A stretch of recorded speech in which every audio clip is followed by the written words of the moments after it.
ความพยายามในพวกท่านเองเอาตถาคตหรือพระเจ้านั้นก็เป็นเพียงผู้บอกทาง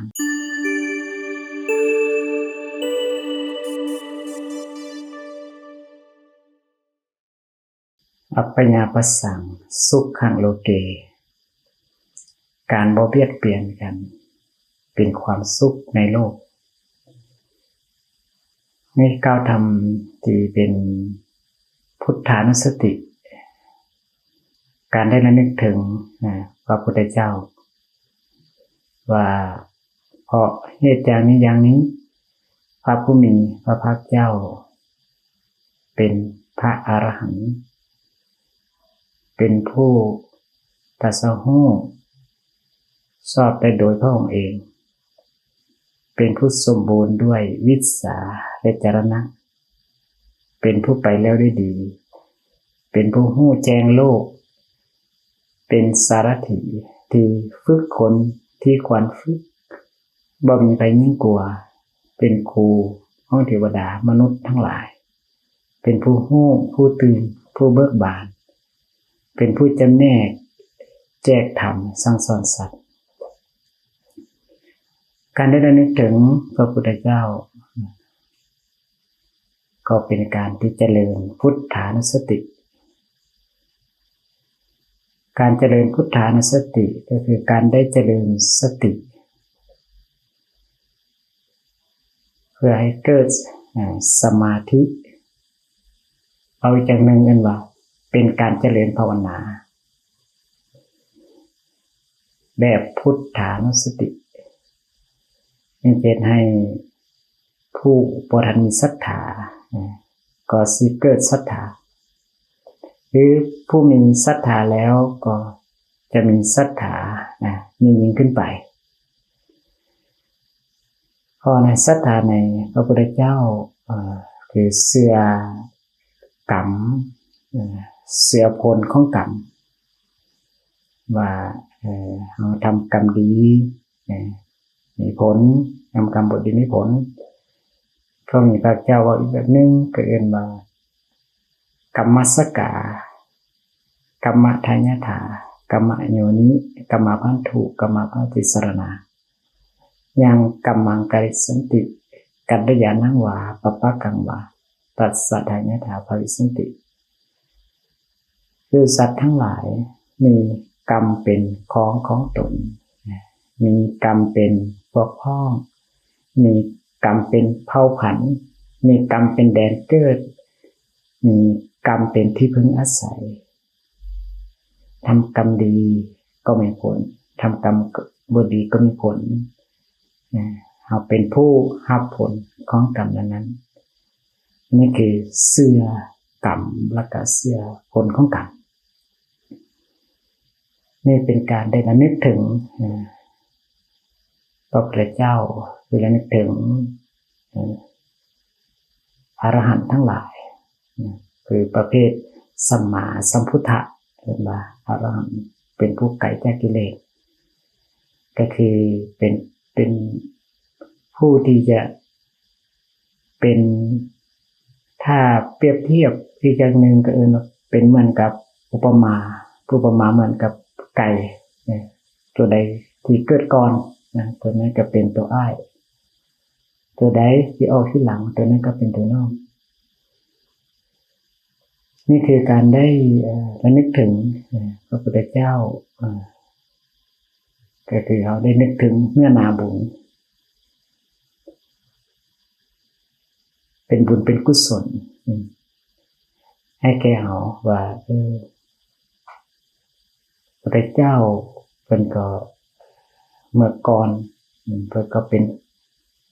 คนแบบธรรมดาเหมือนชาวบ้านชาวเมืองทั่วไปเพียงแต่เป็นลูกกษัตริย์แต่เพิ่นก็ยังได้ออก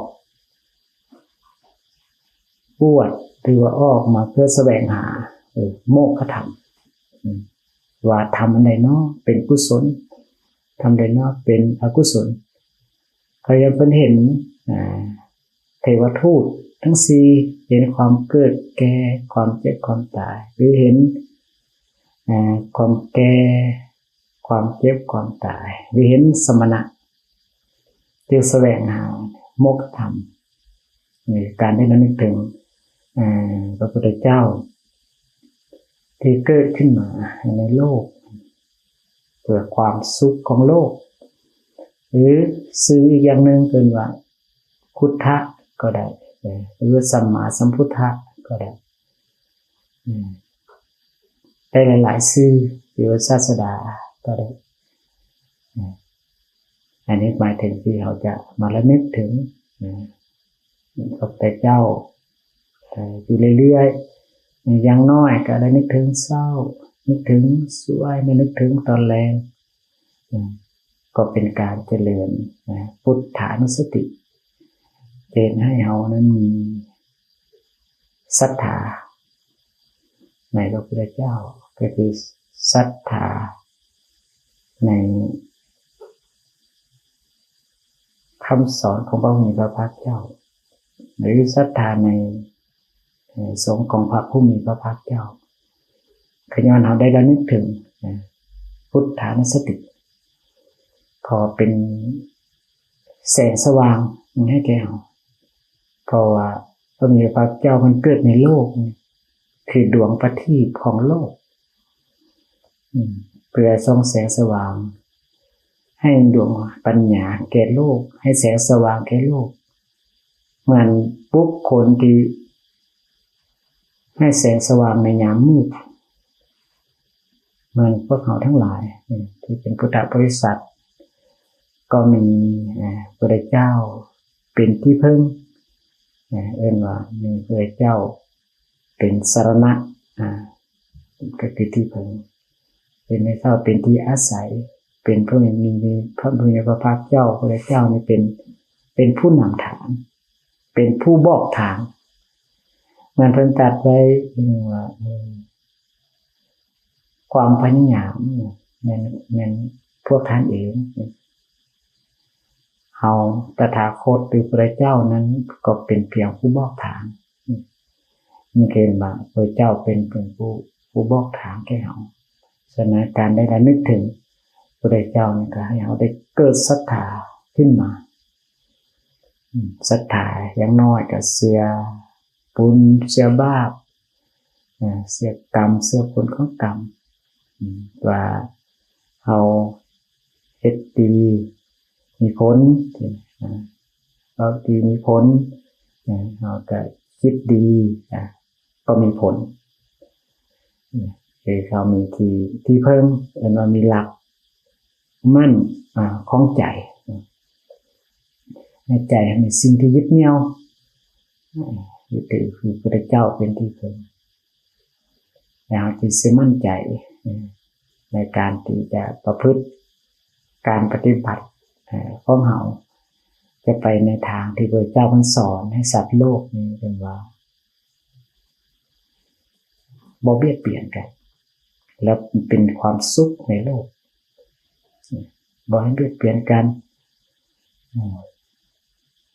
เพราะว่าแต่ถือยังบ่ถือยังก็ตามเพื่อการเน้นให้เป็นการ